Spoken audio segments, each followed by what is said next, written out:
Hare Krishna, dear devotees. Wanted to thank everybody for joining. Wanted to pay our respects to Radha Shyam Sundar, Krishna Balaram, Bal Gopal, Radha Madhav, Shingadev Bhagwan, Jagannath, Baladev Subhadra, Shishi Gonitai, Tulsimani, Haridas Thakur, Guru Parampara, Srila Prabhupada, Guru Maharaj, and the assembly devotees.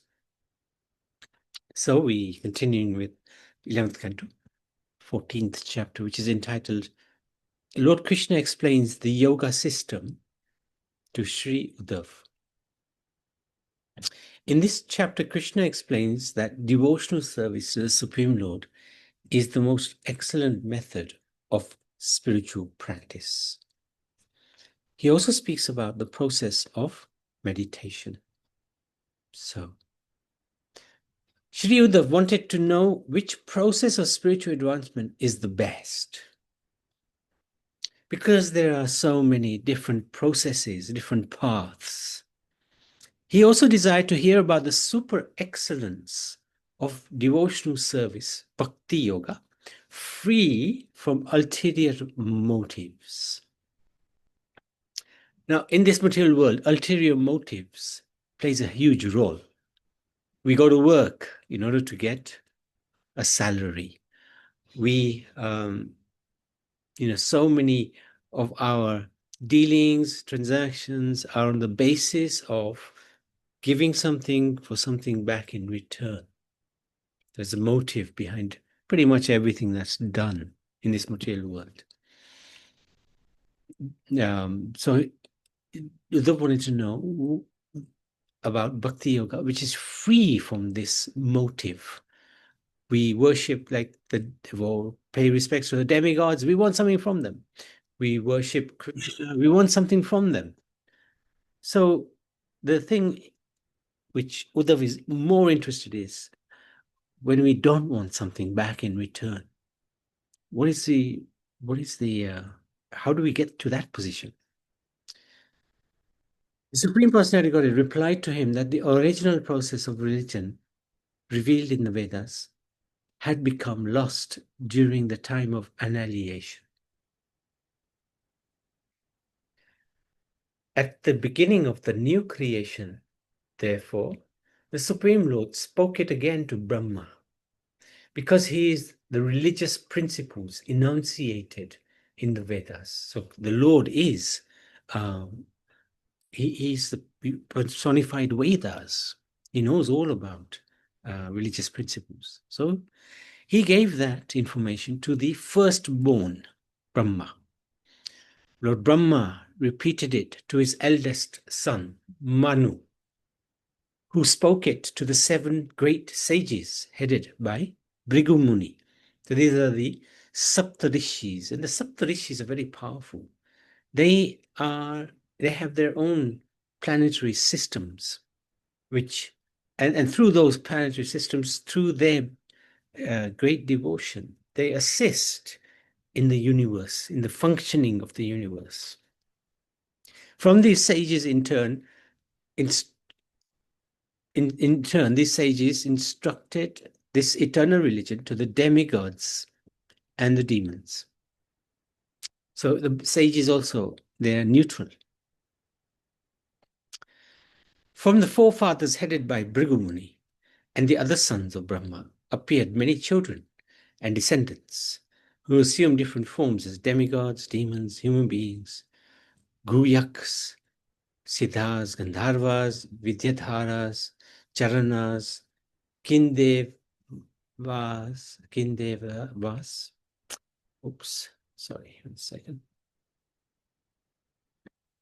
Kinaras, Naga, Kimpurushas, etc.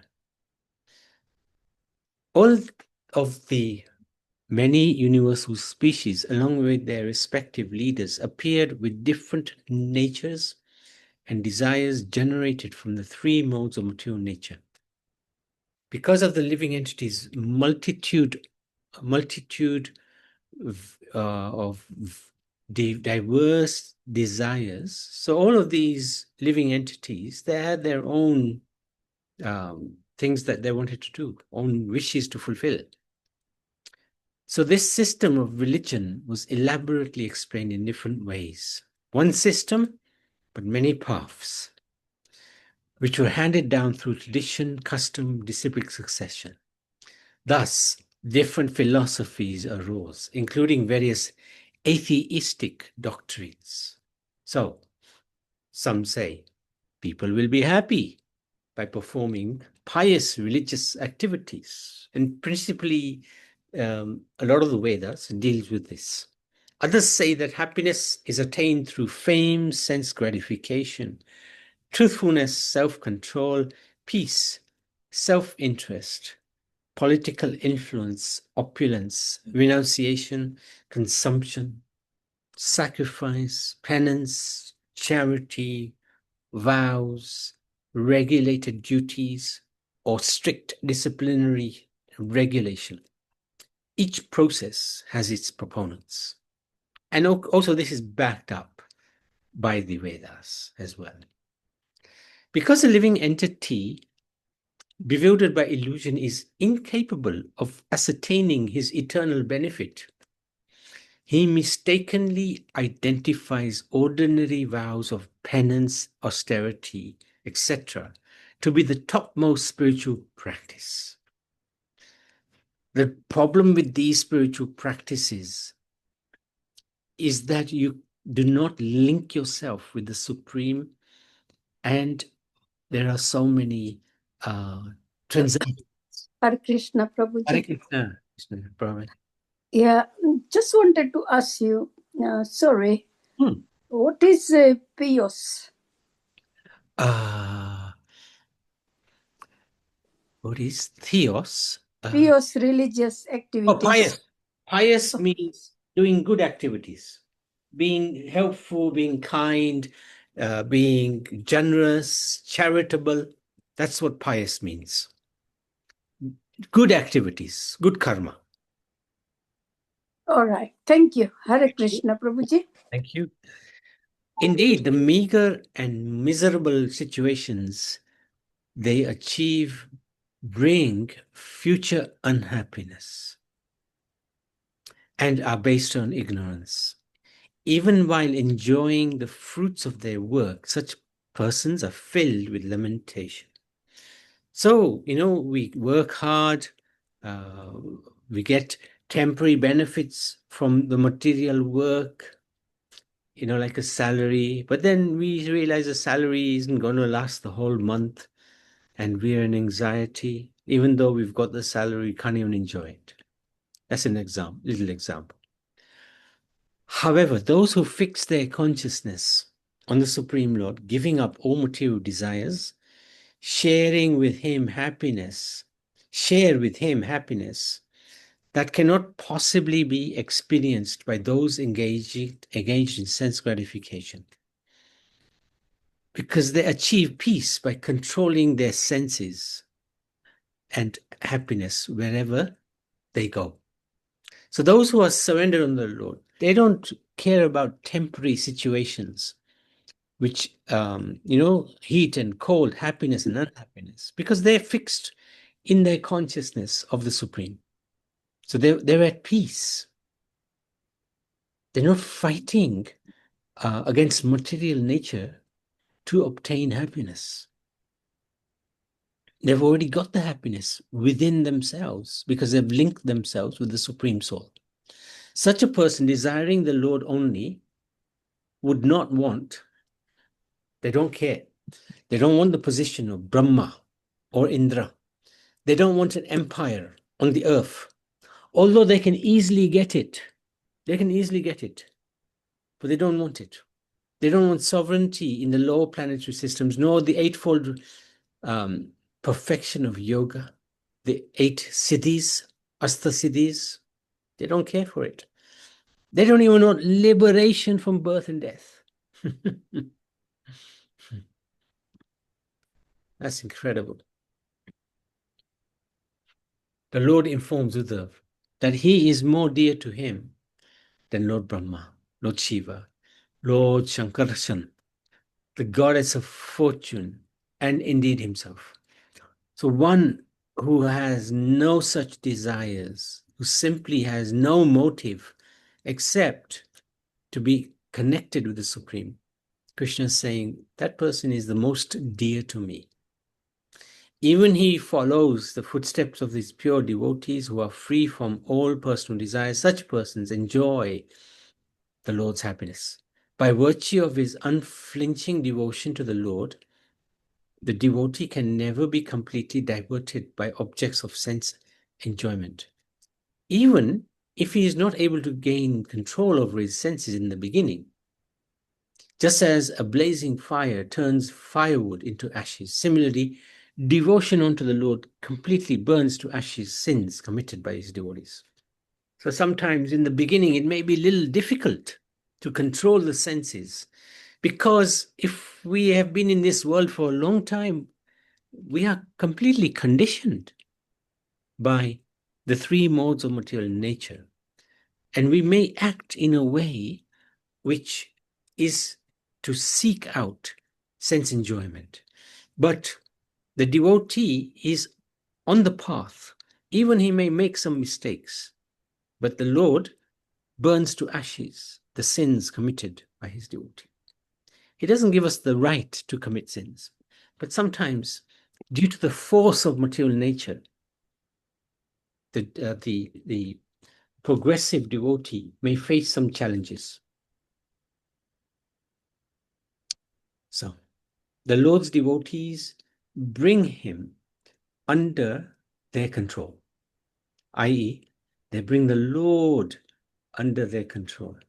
He cannot be controlled by those in mystic yoga, Sankhya philosophy, pious work, Vedic study, austerity, or renunciation. Only by practicing bhakti with full faith in him can one obtain the Supreme Lord, who is naturally dear to his devotees. By engaging in such pure devotional service, even the dog eaters can purify themselves from the contamination of their low birth. So bhakti is so powerful. It can transform anyone and everyone. Neither religious activities endowed with honesty and mercy, nor knowledge obtained with great penance can completely purify one's consciousness if they are bereft of loving service to the Lord. So this is an interesting point. One may have a lot of knowledge, reading so much, right? One may be very honest, right? And very kind to others. It's still not enough. It's not enough to gain the Lord, gain the mercy of the Lord. Because there has to be this exchange, loving exchange with the Lord, which is through bhakti. The effect of bhakti, if one's hairs do not stand on end, how can the heart melt? So this is an interesting point. Yeah. Bhakti is so powerful. Somehow we have to get that into our psyche and understand this. Nothing can beat bhakti. And when we are trying to engage in bhakti, we should feel great privilege and honor. And through that great privilege and honor, we will be so grateful to the Lord that, these things happen. Hair stand on end. Our heart melts. My dear Lord, I don't deserve to be doing this seva for you, but you are still allowing me. I'm so grateful to you. That brings about a good change of consciousness. If the heart does not melt, how can tears of love flow from the heart, from the eyes? So this is important. Tears sometimes there may be even crocodile tears. It doesn't matter. But we need to cry in front of the Lord. My dear Lord, you know how foolish I am. You know I've got no good qualities. How can I possibly stand even before you with my impure heart? But somehow you are allowing me, my Lord. And then tears should come. If one does not cry in spiritual happiness, how can one render bhakti to the Lord? So this crying is very important. It's a little bit like spiritual greed. We want the mercy of the Lord. We're greedy for it. and will cry and beg for it. Without such service, how can the consciousness be purified? Just as gold, when smelted in fire, gives up its impurities and returns to its pure, brilliant state.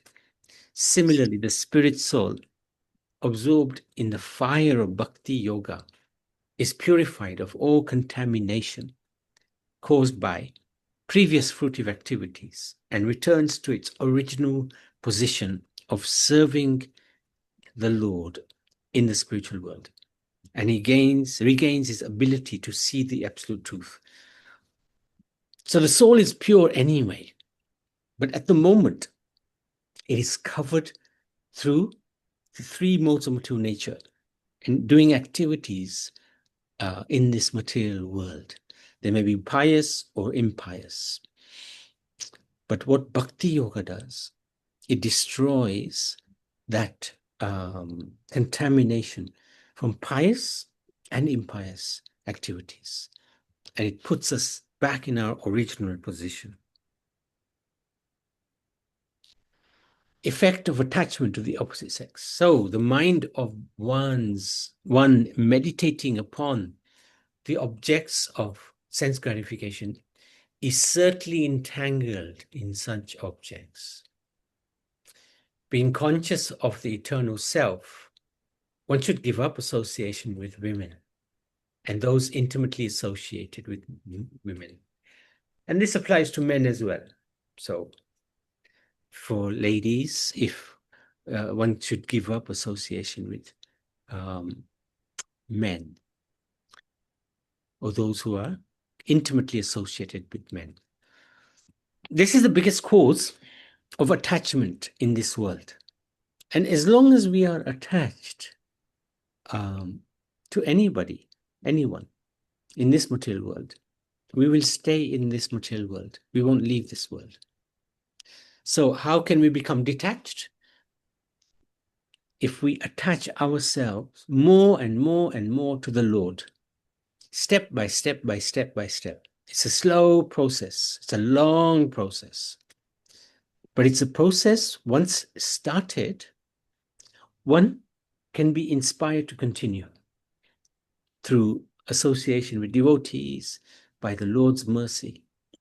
Of all kinds of suffering and bondage arising from various attachments, none is greater than the suffering and bondage arising from attachment to women or men and intimate contact with those attached to women or men.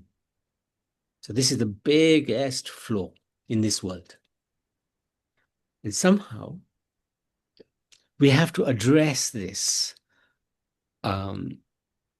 And of course, the sooner the better. But at some point, we really have to consciously make an effort and beg the Lord's mercy and daya that he will allow us to do that, allow us to become detached. Okay, Uddhav asked, by what process should one who desires liberation meditate upon you? Of what specific nature should his meditation be? Upon which form should he meditate? These are phenomenal, brilliant questions, very direct, specific questions. Supreme Personality of Godhead said, sitting on a level seat that is not too high or too low, keeping the body straight and erect yet comfortable, placing the two hands on one's lap and focusing the eyes on the tip of one's nose. One should purify the pathways of breathing by practicing pranayam. Pranayam is where you breathe in and you breathe out, very consciously focusing on the breath. From the Muladhara chakra, one should move the life air continuously upwards. So there are 7 chakras, and Muladhara is one of those. I can't remember where it is, probably at the bottom. And we move the life air up continuously. Continue raising the sacred syllable upwards, the distance of 12 angulas. the Omkar should join together with the 15 vibrations produced with Anuswara. One should carefully practice the pranayama system 10 times at each sunrise, noon, sunset. Thus, after a month, one will have conquered the life air, keeping the eyes half closed and fixed on the tip of one's nose, become enlivened and alert. One should meditate on the lotus flower situated within the heart. The lotus has 8 petals and is situated on an erect lotus stalk. One should meditate on the sun, moon, and fire, placing them one after the other within the roll of the lotus flower, placing the Lord's transcendental form within the fire. So this is not easy. This is a little bit like what Krishna was explaining to Arjun in the 6th chapter of the Srimad Bhagavad Gita. And this process is a little challenging, of course, because we are not used to such tapasya, sitting for long periods of time, etc. Anyway, the transcendental form of the Lord, Krishna describes, is perfectly proportioned, gentle, cheerful, possesses 4 beautiful long arms, a charming, beautiful neck, a handsome forehead, a pure smile, and glowing, sharp-shaped earrings suspended from 2 identical ears. That spiritual form is the color of a dark rain cloud and is garbed in golden, yellowish silk. The chest of that form is the abode of Shrivatsa and the goddess of fortune. That form is also decorated with a conch shell, disc club lotus flower, and garlands of forest flowers. The 2 brilliant lotus feet are decorated with ankle bells and bracelets. That form exhibits the Kastuba gem, along with effulgent crown. The upper hips are beautified by a golden belt. The arms are decorated with valuable bracelets. All the limbs of that beautiful form capture the heart, and the face is beautified by merciful glancing. So these are a phenomenal description of Lord Vishnu, Lord Narayan, the 4-handed form. Lord Krishna is recommended. That's actually also the Paramatma within us. Krishna is guiding Uddhav towards that direction. The process of meditation and giving it up. One can use intelligence to fix the mind that most transcendental form. One can use intelligence to fix the mind upon that most transcendental form. One should pull the consciousness back from all limbs of that transcendental body and meditate only on the wonderful smiling face of the Lord. Being established in meditation on the Lord's face, he should then withdraw the consciousness and fix it in the sky. Then, giving up such meditation, he should become established in the Lord and give up the process of meditation altogether. Why? Because meditation in itself is not enough, because you still need that loving connection with the Supreme. Then one should see the Lord within his own soul and see the individual soul within the Supreme Lord. Thus he sees the individual soul united with the Supreme Soul, just as one sees the sun's rays completely united with the sun. It doesn't mean we become the Lord. Krishna is not saying that. He's just saying you can see that you are non-different in terms of your qualities compared to the Supreme Lord. But it doesn't mean the quantity is the same. Quantity, Lord is huge. We are tiny. But as spirit soul, we have similar qualities as the Supreme Lord. He has a few more, a lot more, because that's why he's the Supreme Lord. So, chapter 14. Actually, I wanted to stop there because next chapter is quite long. Are there any questions, any comments? Quite a philosophical chapter, quite a few philosophical chapters now. Anybody, any questions? Hare Krishna, Prabhuji. Hare Krishna, Hare Krishna. You said something about meditation. Huh. And crying. Oh, yeah. So is it the one sometimes you are praying and all of a sudden the water comes out from eyes? Yeah. That's or you are begging for something and you are crying?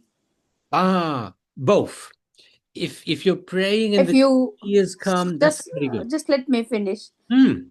If you sometimes you got somewhere inside and there is no solution for it, or there might be a solution for it, but you will know. just think how I'm going to cope, or how this worry will come out, or and then you suddenly cry. Or sometimes you are praying and tears comes out from the eyes.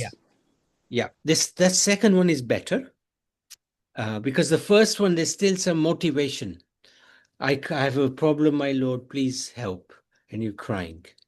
There's some motivation there. You're asking the Lord to help solve a material problem.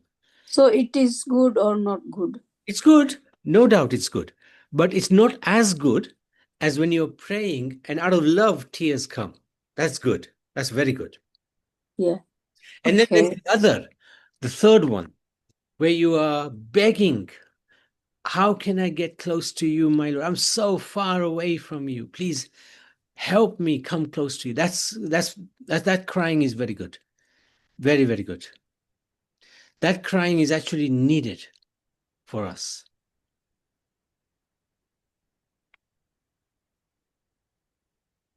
Yeah, we need it, that we want to come to you or come nearer to you. Yeah. Uh, That's right.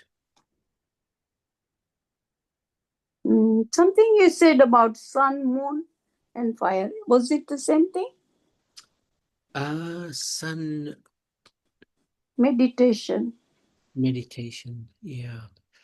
No, I'm not quite sure. You did say it was in. It's part of the meditation, huh?